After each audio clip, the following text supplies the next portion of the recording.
Ang kwentong ito ay hango sa totoong buhay. Karanasan ito ni Paco. Taong 1977, Dumaraw, Capiz.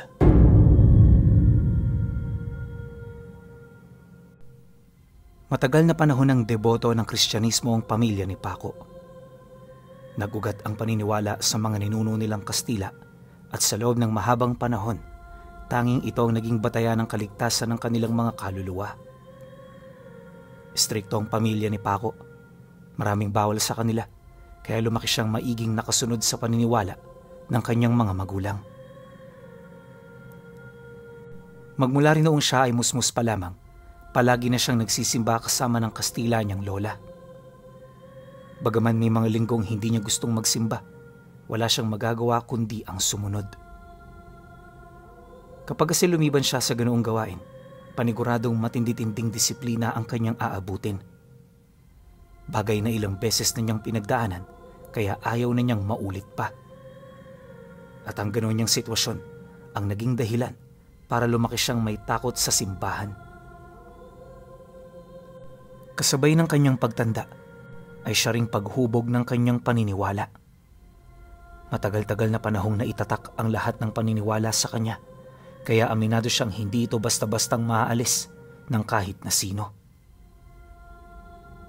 Sa edad niyang 28, ni minsan wala pa siyang naranasang kakaiba sa lugar nila. May mga kwento siyang naririnig ukol sa mga pangyayaring hindi maipaliwanag, pero ni minsan hindi ito naging batayan para maniwala siya. Sa isip-isip noon ni Paco, kahit sino pwedeng gumawa ng kwento base sa kanilang imahinasyon. Dagdag pa niya na, hindi na bago ang ganoong kaganapan, lalo pat maging siya man, minsan na ring nakaranas na gumawa ng kwento para maging bida sa kanilang usapan. Dahil sa ganun niyang paniniwala, lahat maliban sa Panginoon, hindi niya pinaniwalaan. Masama na kung masama sa tingin ng kanyang mga kaibigan. Basta kung ano ang tama, yon ang susundin niya. Ngunit, ilang buwan ang lumipas pagpasok ng taong ito, inutusan siya ng kanyang ina na manirahan ng 2 linggo sa bahay ng lola niyang Kastila. Milya-milya ang layo ng bahay nito sa lugar ng Dumaraw, at para makarating karoon, kinakailangan niya pang mag-abang ng sasakyan na 1 beses lang sa 1 linggo na dumaraan sa baryo. Tanging siya lang din ang pupunta, gawa ng ilang beses na rin siyang nagpabalik-balik sa bahay nito kasama ang mga magulang niya. Kung isipin, wala naman siyang kinaayawan sa bahay ng mga magulang ng nanay niya. Bukod kasi sa may kaya ito sa buhay, malaki rin ang tahanan nito at meron siya roong pribadong silid. May mga kasambahay din, kaya wala na halos siya roong gagawin. Literal na pagbabakasyon ang iniuutos ng kanyang ina. Dahil dito, inggit na naman sa kanya yung mga kapatid niya. May isang araong nagpupumilit pang sumama pero palo at kaltok lang ng tatay niya ang inabot nito. Bago rin siya umalis, pinaalalahanan siya nito ng mga bagay-bagay. Maraming habilin ang kanyang ina, lalo pat delikadezang tao ang mga magulang nito. Matapos naman nilang mag-usap, dito na siya naghanda para sa kanyang pag-alis. Ilang araw pa ang lumipas, narating na nga niya ang tahanan ng lola niya. At kagaya ng huling punta nila, ganun pa rin naman ang estado nito. Sa printera pa lang din ng bahay, sinalubong na siya ng 2 matanda. Pagsapit ng gabi, nagkaroon sila ng konting salo-salo. Maraming tinanong ang mag-asawa na siya namang sinagot niya ng masaya at malumanay. Duman pa ang mga araw, nagpatuloy ang pamumuhay nila ng normal. Wala halos iniisip noon si Paco kundi ang kumain, maglakad-lakad, matulog at magsimba pagsapit ng linggo. Ganon at ganon lang ang laman ng utak niya hanggang sa dumating ang isang hapon na niyaya siya ng lola niya na pumunta sa Karatig Sitio. Ilang kilometro lang din ang pagitan nito sa lugar nila, kaya maglalakad sila kasama ang iilan nilang mga katulong.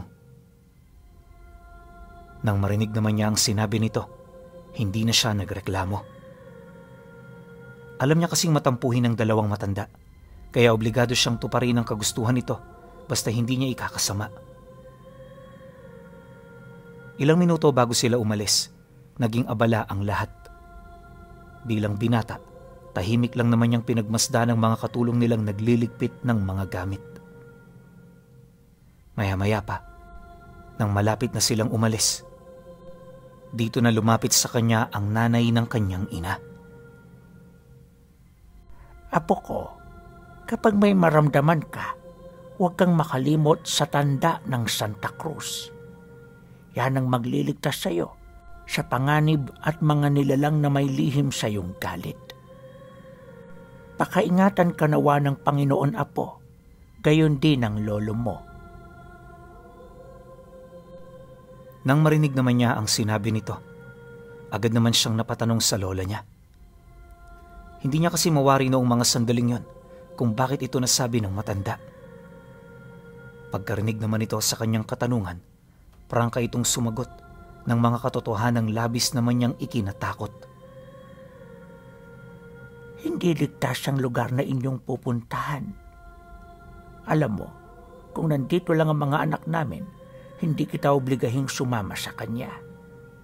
Ngunit dahil wala sila, ikaw lang ang pwede naming pagkatiwalaan. Sana naman maunawaan mo. Naunawaan ko naman ho, Lola.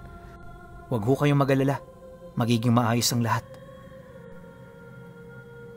Pagkasagot naman niya, agad naman siyang tinawag ng lola niya. Siyempre, dala ng pagmamadali, hindi na siya nagdalawang isip na putulin ang kanilang usapan. Ilang minuto pa ang lumipas, tuluyan na rin silang nakalayo ng baryo. Isang kalabaw lang ang dala nila noon, kaya maliban sa lolo niya, lahat sila matyagang naglakad. Hindi naman ito problema, lalo pat sanay naman sa lakaran nitong si Paco. Isa't kalahating oras ang lumipas, narating na nila ang Karatig Sitio. At kagaya ng inaasahan, malayo ito sa baryo kung saan naninirahan ang mga magulang ng kanyang ina. Napakapayak ng pamumuhay at marami sa mga taong naninirahan dito, literal na kapuspalad. Wala rin doong kahit isang may kaya sa buhay, kaya marami sa mga naroroon ang medyo walang ideya sa kung ano ang buhay sa mga bayang medyo maunlad na. Nga pala, Pinuno, kaya lang naman sila roon pumunta ng lola niya ay dahil sa magbibigay ito ng rasyon sa kaibigan nitong albularyo. Ang sobra naman sa mga dala nila, ibibigay naman nila sa mga piling pamilya. Nakakapagtaka, di ba? Kung tutuusin kasi, kaya nilang bigyan ng lahat ng nakatira roon. Ang hindi niya lang maisip, bakit may pinapalabi ang lolo niya? Sa unang tingin, parang minamasama niya ang pagtulong nito. Ngunit lingid sa kanyang kaalaman, meron din pala itong malalim na dahilan. Pagpasok nila ng sitio, isa-isa nang nagsilapit ang mga tao. May mangilan-ngilan din noong kinausap ang lolo niya, pero yung karamihan hindi nito pinansin. Wala rin silang dinaraan ng kahit isang bahay hanggang sa marating na nila ang bahay ng kaibigan nitong albularyo. Pagpasok naman nila sa loob, bumungad sa kanila ang isang matandang lalaki na may mahabang buhok at butot balat na pangangatawan. Masangsang na rin ang amoy nito, animoy hindi ito naliligo. Pagsilay naman dito ng lolo niya, agad naman yung lumapit. Inutusan na rin ito ang mga kasambahay na ilapag na ang kanilang dala para mapakinabangan na ng albularyo. Nang marinig naman ng albularyo ang sinabi nito, agad naman yung lumapit sa mga malalaking bayong na ibinaba ng kanilang mga katulong. Ay, buti naman at hindi kayo inabutan ng 1 linggo. 2 araw na akong hindi ko makain kakahintay sa inyo. Yung mga rasyon ko kasi nung nagdaang linggo, hindi ko na mapakinabangan. Sira na yung mga karne tapos ubos na rin yung mga gulay. Nilumot na rin ng mga tinapay, kaya ayun, ipinakain ko na lang sa mga alaga ko. Teka lang, Amborsyo. Maliligo na muna ako't para makapag-usap tayo ng maayos. Matapos naman itong makapagwika, agad naman itong pinasa ng 2 galon ng tubig. Halos ilang minuto rin silang naghintay sa sala bago sila nito kausapin. Paglabas ng albularyo sa kwarto, nasipat niya itong nakabihis na ng maayos. Wala na rin itong amoy sa katawan, kaya naging komportable ang kanilang pag-uusap. Noong una, inakala niyang purong magaganda lang ang sasabihin ng matanda. Pero pagkatapos ng mga papuri nito sa lolo niya, dito na ito nagsimulang magseryoso. Lumabas na rin noon ang mga kasamahan nila para siguraduhin walang nakikinig sa kanilang mga pinag-uusapan. Nang silang 2 na lang din ang natira sa loob, pinakinggan niya ng maigi ang mga salitang kanyang narinig. Yun kasi ang kanyang trabaho dahil yung lolo niya medyo makakalimutin. Ilang minuto pang pag-uusap ng dalawa, nanlaki naman ang mga mata niya nang banggitin nito ang tungkol sa 5 pamilyang bagong tira sa baryo na purong mga aswang. Ilang beses nang umaaligid ang pamilyang yun sa bahay nila na animoy meron itong minamanmanan. Dagdag pa ng albularyo na kung magpapatuloy ang ganoong pangyayari, hindi malabong lumayas ito roon. Matagal-tagal na rin kasi ang kanyang pagtitiis sa lugar at kung hindi lang dahil sa lolo niya, baka noon pa niya ito iniwan. Ang kaso lang, para maprotektahan ang kanilang pagsasama, nagsakripisyo ito. Matapos naman itong mailahad ang lahat-lahat, nagsimula nang magtanong ang lolo niya. May mga ibinigay din itong paalala hinggil sa mga katagang sinabi ng albularyo. Alam mo naman kung ano ang dakilang gawain natin dito. Konting sakripisyo pa, kaibigan, at nasisiguro ko sa iyo, may pabuya ang iyong pagtitiis sa langit. Huwag kang mabahala, sapagkat nasa likod mo kami, handang umagapay sa oras na ikay nahihirapan. Sa ngayon, kumalma ka na muna. Ipagpatuloy mo lang ang ating nasimulang gawain. Salamat ho, Manoy Abrosio. Tahimik pa naman dito, kaya wala kayong dapat na ipag-alala. Hanggat nananatili akong nakatayo, hindi makakausad yung mga nilalang sa lugar na ito. Habang buhay na sila ritong makukulong, alinsunod sa inyong kagustuhan. Nang marinig naman ni Paco ang lahat ng napag-usapan ng dalawa, dito niya na hindi napigilang sumabat. Alam niya kasing may nangyayaring wala siyang ideya, kaya kinakailangan niya itong maunawaan. Pagkarinig naman ng 2 matanda sa sinabi niya, bahagya naman itong napatahimik habang bakas sa albularyo ang matinding pangamba ukol sa mga bagay na maaari niyang malaman. Gayunpaman, kahit gustuhin man itong panatilihing lihim ang lahat, wala na rin itong nagawa alinsunod sa kagustuhan ng kanyang lolo. Sabihin mo na sa kanya, sapagkat itong si Paco, hindi kagaya ng ibang binata. Kapag hindi mo sa kanya sinabi, gagawa't gagawa lang siya ng paraan para malaman niya ang totoo. Dahil sa sinabi ng lolo niya, napabuntong hininga lang naman ang albularyo. Pagkatapos nun, kahit labag sa loob nito, pilit nitong sinabi sa kanya ang katotohanan sa likod ng kanilang mga pinag-uusapan. Ayon sa albularyo, isang malaking doming nagsisilbing bitag at kulungan ng mga nilalang ang sityo. Para mapanatili ang kapangyarihan ng ritual, obligado ang mga albularyong katuwang ng lolo niya para mamuhay kasama ng mga nilalang. Dakila ang kanilang layunin kung bakit nila ito ginagawa, kaya kahit mapanganib, hindi sila nagsasawang ipagpatuloy ang nakagisna nilang tungkulin. Dagdag pa nito na, sa oras na humina ang bisa ng ritual at namatay ang lahat ng albularyong nakatira sa sityong yon, kakalat sa iba't ibang dako ng lupain ang lahat ng nilalang na matagal na roong nakakulong. Isa ito sa kanilang mga iniiwasan dahil may posibilidad na maraming tao ang bawian ng buhay. Hindi lang yon, manunumbalik ang karahasan sa mga malalapit na lugar na matagal nang nakalimutan ng mga mamamayan. Nang marinig naman niya ang sinabi nito, hindi niya maipagkakailang nagulat siya sa mga narinig niya. Ang inaasahan niya kasi, may kung ano lang na problema ang sityo, kaya napag-uusapan nito ng dalawa. Maya-maya pa, nang makumpirma naman ito ng lolo niya, dito na siyang mas lalong nalito. Hindi niya mawari kung paniniwalaan niya ito, lalo pat tutol siya sa mga ganoong uri ng paniniwala. Ngunit sa kabila nito, sadyang hindi niya kayang talikuran ang paninindigan ng lolo niya at obligasyon niyang maniwala sa lahat ng bagay na sasabihin nito sa kanya. Dala naman ng matinding pagtataka at labis na pagkagulat sa kanyang mga narinig, hindi na siya nakapagsalita pa. Sa halip ang ginawa niya, tahimik lang na nakinig sa mga sumunod pang pag-uusap. 2 oras pa ang lumipas, natapos na ang talakayan. At kagaya ng inaasahan, nagpaalam na sila sa albularyo. Bago sila umalis sa bahay nito, nangako doon ang lolo niya na babalik pagkaraan ng 4 na araw. Magdadala din ito ng katuwang nito sa pang-araw-araw para naman kahit papaano hindi na siya mahirapan pang kumilos.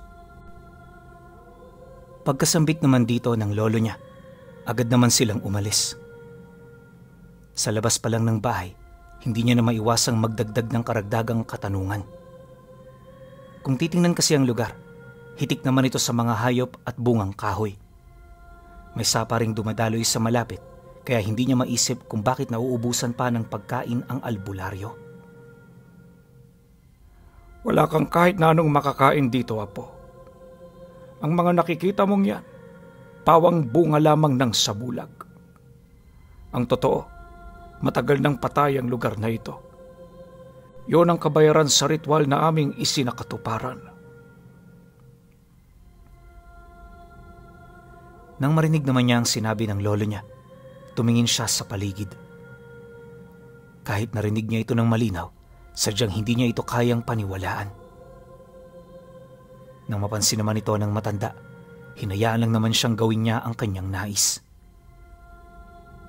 Maya-maya pa, nang makapagpasya na itong uusad na sila, dito na siya nito tinawag. Halos ilang minuto rin siyang patingin-tingin sa paligid ng bahay ng matanda, ngunit sa kasamaang palad wala siya roong nakita. Kalaunan, nang umusad na sila sa sentro ng sitio, napansin niyang marami sa mga tao roon ang nagmamasid sa kanila mula sa malayo. Bawat isa walang kakayahang lumapit, na animoy nasisindak ang mga ito. Maya-maya pa, paglabas nila ng bukana, pinahinto ng lolo niya ang sinasakyan nitong kalabaw. Dahan-dahan itong sumilay sa kanya, at nung magpang-abot ang kanilang paningin, pabulong itong nagwika sa kanya ng, "Gawin mo ang tanda ng Santa Cruz kung gusto mong makita ang katotohanang iyong hinahanap." Nang marinig naman niya ang sinabi nito, bahagya naman siyang natigilan sa kanyang pagkilos. Base kasi sa pananalita ng lolo niya, parang meron itong gustong patunayan.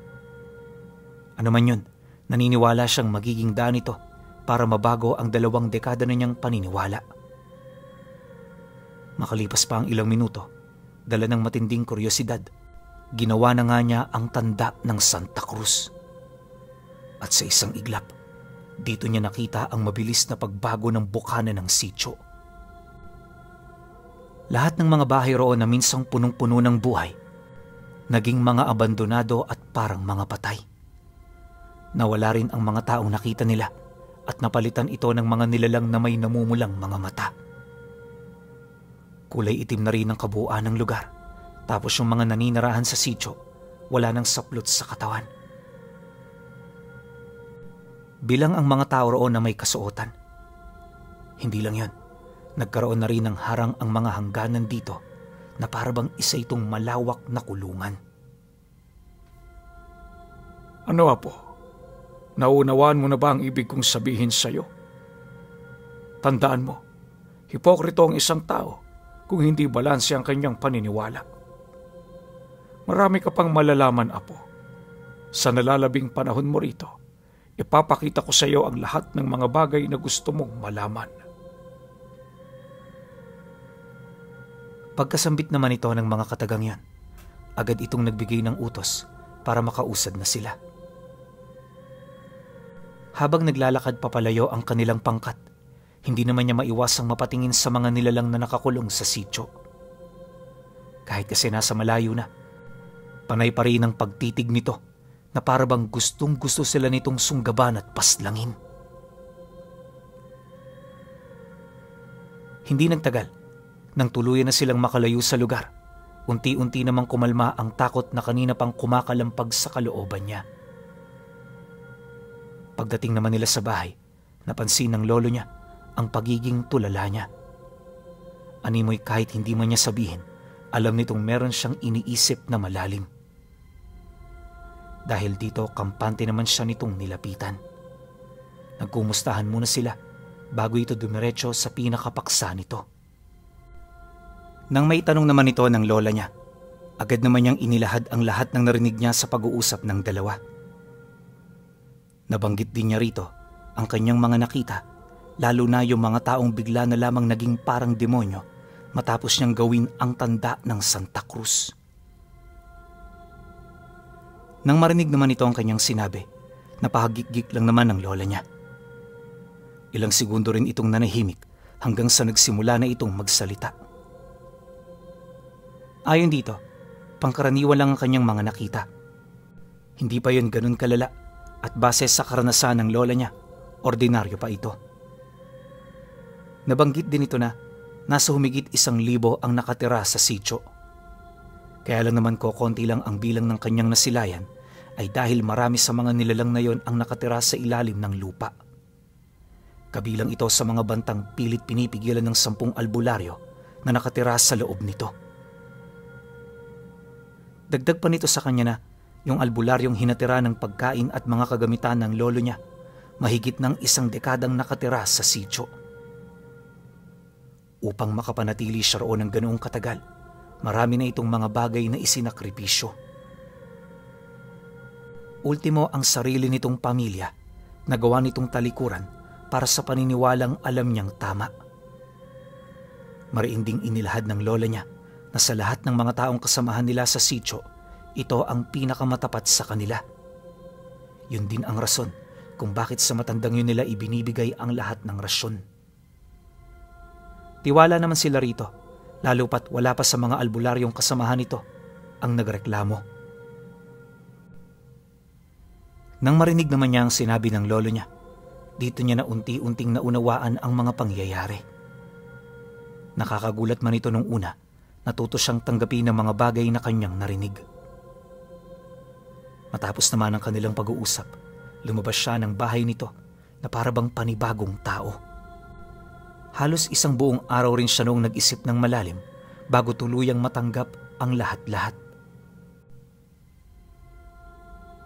Pagsapit naman ng ika-4 na araw, muli silang bumalik ng sityo. Nakakabahala man ito para sa kanya, nagpasya siyang samahan ang lolo niya. Ang kanyang iniisip noong mga sandaling yon ay ang kapakanan din ng matanda. Alam niya na kapag hindi niya ito sinamahan, sa kanya mabubunton ang lahat ng sisi. Sa kanilang pagtahak ng daan, naging maayos naman ang lahat. Yung mga kasamahan nila, animoy walang naranasang kakaiba nung una nilang pagpunta. Kung ano kasing inasal nito nung una, ganun pa rin ang naging pag-uugali nito sa ikalawa, habang siya halos mamatay-matay na sa takot. Pakiramdam nga niya na habang naglalakad siya papalapit, unti-unti niyang nararamdaman ang presensya ni kamatayan. Kung siya lang din ang masusunod, gusto niya na noong bumalik, ngunit alam niyang hindi ito maaari. Sa mukha pa lang kasi ng lolo niya, alam niyang desidido na ito na doon ay pumunta. Kalahating oras pa ang lumipas, unti-unti na ring nawala sa kanyang isip ang hangarin niyang tumakas. Kagaya ng kanyang mga kasama, tinanggap na lamang niya ang tadhanang naghihintay sa kanila. Nang marating nila ang bukana ng sityo, agad naman niyang napansin ang pagsalubong ng mga tao. Mas agresibo na rin ito kumpara nung una, tapos nangangas na itong lumapit sa kanila. Kung ang lolo niya ay hindi pinansin ang pangyayaring yon, para sa kanya maliwanag pa ito sa sikat ng araw. Ang kaso lang, Hindi niya ito na ipagbigay alam sa matanda dahil ang akala niya alam nito ang kanyang ginagawa. Ilang minuto pa ang lumipas. Nang marating na nila ang bahay ng albularyo, agad naman sila ritong pumasok. Yung mga kasamahan niya, nagbantay na rin sa labas para magmasid sa mga nilalang na maglalakas loob na lumapit. Habang papalapit sa bahay, di niya maiwasang mapatanong sa lolo niya dahil yung matanda di lumabas. Kung hindi kasi siya nagkakamali, inaasahan ito ang kanilang pagdating. Nang marinig naman ito ang kanyang sinabi, pasimple naman itong umakbay habang sumasagot ng, "Baka may ginagawa lang, apo. Ganyan talaga yan kapag medyo abala. Bilis-bilisan mo na at nang makauwi tayo ng maaga." Nang marinig naman niya ang sinabi nito, di na siya tumutol. Pagkatok naman nila sa pinto, walang bumukas ni nakarinig. Halos 3 beses nila itong ginawa pero wala pa rin silang nakukuhang sagot mula sa matanda. Sa puntong yon, medyo nagduda na rin ang lolo niya pero hindi ito gaanong ipinapakita sa kanya. Maya-maya pa, nang hindi na nito matimang pananahimik ng albularyo, nagpasya na itong sapilitan buksan ang pinto. Isang tadyak lang ang ginawa nito pinuno, tumilapon papaloob ang pinto ng bahay. Pagsilay naman nila sa loob, wala silang nakita maliban sa mga gamit nitong nakakalat. Konting lakad pa, bumungad sa kanila ang katawan ng matanda na nakabigti. Kalahati lang sa katawan nito ang nakasabit, tapos yung parting bewang nito nakahandusay sa sahig. Nawawala na rin ang 2 mata ng matanda at ang mas malala pa, hindi na nila nakita ang mga laman loob nito tapos yung dila. Matapos itong masilayan ng lolo niya, labis itong naalarma. Alam kasi nitong may mangyayaring hindi kaaya-aya, kaya ora mismo lumabas ito para alertuhin ang kanilang mga kasama. Ngunit pagdating nila sa bakuran ng bahay ng matanda, bumungad sa kanila ang mga tauhan nitong nakaluhod sa harapan mismo ng mga taong naninirahan sa loob ng sityo. "Wag na wag kang maglalagay ng tanda ng Santa Cruz. Mas lalo ka lang niyang tatakutin. Maghintay ka sa senyas ko. Magagamit mo yan para sa proteksyon at para makatakas tayo rito ng magkasama." Bulong ng lolo niya. Dahil dito, minabuti naman niyang maging kampante. Nakakabahala man ang mga nangyari, hindi siya nagpauna sa kanyang takot. Malakas kasi ang kanyang kutob na makakaligtas sila roon ng buhay. Ilang minuto pa ang lumipas. Bahagya naman siyang napatahimik nang makakita siya ng isang lalaking kampanteng naglalakad papalapit sa kanilang kinaroroonan. Sa estado ng taong yon, mukhang ito ang namumuno sa lahat ng nilalang na nasa sityo. Pagharap naman ito sa lolo niya, abot tenga itong ngumisi habang nagsasabi ng, "Mukhang dito na kayo mamamatay. Hindi ko ba nasabi na lahat ng mga albularyong ikinalat nyo rito, pinatay na namin ng sabay-sabay? Tapos na ang paghahari nila. Ngayon kami naman. Maraming salamat sa inyo, sapagkat ang ginawa niyong pagkulong ang naging daan upang kami ay magkaisa." Nang marinig naman ito ng lolo niya, hindi ito umimik.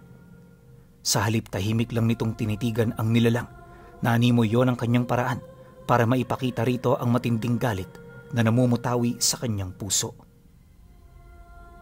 Maya-maya pa, may hinugot yung lolo niya sa bulsa nito. Nang mapansin naman ito ng lalaki, agad naman itong napatras, naanimo'y nakatunog ito sa maaaring mangyari. Pagdistansya naman ito sa kanila, nakita niya ang hawak-hawak nitong bilugan na bato. Habang patagal ng patagal niya itong tinititigan, napansin niyang parang gumagapang ito sa kamao ng lolo niya.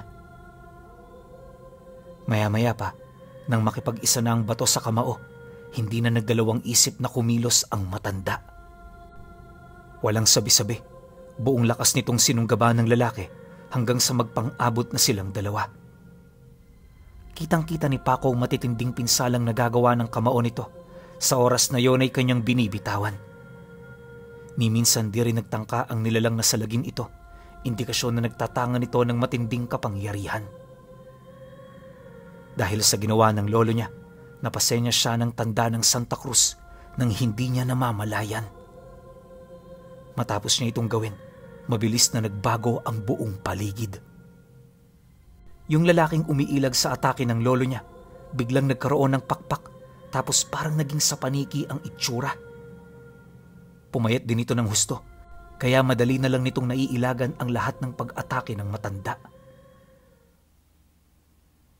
Sa pagpapatuloy ng pagbubuno ng dalawa, kapansin-pansin ang pagliwanag ng bato na nasa kamao nito. Dahil sa batong yon, ramdam niyang parang natatakot ang mga kasamahan ng lalaki. Kung iisipin, napakarami ng mga ito, kaya napaka-imposible talaga na masindak ito sa isang matandang nakikipaglaban sa kauri nila. Sa loob ng kalahating oras na pagbubuno ng dalawa, nakita niya kung papaano mapangibabawan ng lolo niya ang nilalang.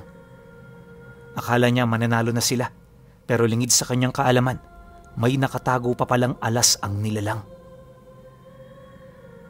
Sa pagdating ng puntong unti-unti na itong nasusukol, dito na ito napagpasyahang magpakawala ng isang malakas na atungal. Alam ng lolo niya na hindi ito senyas ng pagkatalo, bagkus senyas ito ng paghingi ng tulong sa mga kasamahan nito. Sa isang iglap, dito na nila napansin ang pagyanig ng lupa na sinabayan naman ng pagkakaroon nito ng mga bitak-bitak at uka. Maya-maya pa, nagsilabasa na mula sa mga ukang yon ang maraming lahi ng mga aswang. Kabilang dito ang namumuno sa kanila na pawang mga maranhig na nasa matataas na uri. Sinabayan din ito ng mga abwak, kikik at iba pa. Nang masipat naman ito ng lolo niya, agad siya nitong inabisuhang kumaripas ng takbo papalayo. Nang marinig niya ito, dali-dali naman siyang tumakbo hanggang sa marating na niya ang dulong parte ng baryo. Habang binabagtas nila ang daan, nakabuntot naman sa kanya ang lolo niya na pawang pinoprotektahan siya laban sa pag-atake ng mga nilalang. Mabuti talaga, pinuno, napakalakas ng karga nito, kaya nagawa pa nila doong makaligtas. Yun nga lang, nagtamo ng matinding pinsala sa katawan ang lolo niya. Gayunpaman, sa kabila ng ganoong pangyayari, hindi nakuha ng mga nilalang ang susi para mabasag ang ritual na napapaloob sa sitio, at yun ay walang iba kundi ang mutyang tinatangan ng lolo niya. Dahil sa pangyayaring yun, pinuno, hindi na sila nakabalik sa sitio. At para wala na roong makapasok, itinago ito ng matanda sa pamamagitan ng isang sabulag. Ngayong pangkasalukuyan, umiiral pa rin ang sitio sa puso ng kagubatan. Kahit ang mga kamag-anak nila, walang makapagsabi kung umiiral pa rin sa loob nito ang mga nilalang. Ayon sa kanya, kampante silang hindi ito matatagpuan ng kahit na sino, sa kadahilan ng pili lamang sa angka nila ang nakakaalam tungkol sa mahiwagang tanda ng Santa Cruz.